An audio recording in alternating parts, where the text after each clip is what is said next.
এসো দেশ বদলাই, পৃথিবী বদলাই, এই স্লোগানে পুরো দেশ জুড়ে উৎসব পালন করেছে ক্রীড়াঙ্গন। এবার সেই উৎসবে যোগ দিয়েছে আর্চারি ফেডারেশনও। নীলফামারীতে র্যালির মাধ্যমে এই উৎসবের শুরুটা করেছে ফেডারেশন কর্মকর্তারা। সাথে ছিল পিঠা উৎসব, লোকসঙ্গীত ও লোকনৃত্যের মনোমুগ্ধকর পরিবেশনা। নীলফামারীর সম্ভাবনা বলতে গেলে তো শেষ করতে পারবো না, কারণ আমাদের এখান থেকে দুইজন মেয়ে অলিম্পিয়ান কিন্তু এখানকারই। প্রথম অলিম্পিয়ান বিউটি রায়, দ্বিতীয় অলিম্পিয়ান দিয়া সিদ্দিকী। বিউটি এখন আমাদের সাথে সম্পৃক্ততা আছে, তাকে আজকে আমি তাকে আমাদের ন্যাশনাল টিমের সহকারী কোচ হিসাবে আমরা নিয়োগ দিয়েছি। সাংস্কৃতিক পরিবেশনার পর ছিল খেলার আয়োজনও, যেখানে অংশ নেয় 12 জন ছেলে ও সমান সংখ্যক মেয়ে।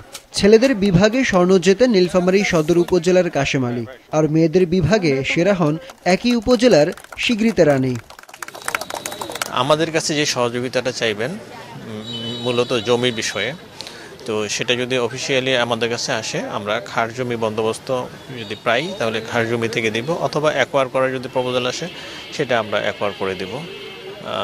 আমিও চাই যে এই জেলায় একটি আর্চারির জন্য আন্তর্জাতিক মানের স্টেডিয়াম সহ আবাসিক ব্যবস্থা যাতে থাকে।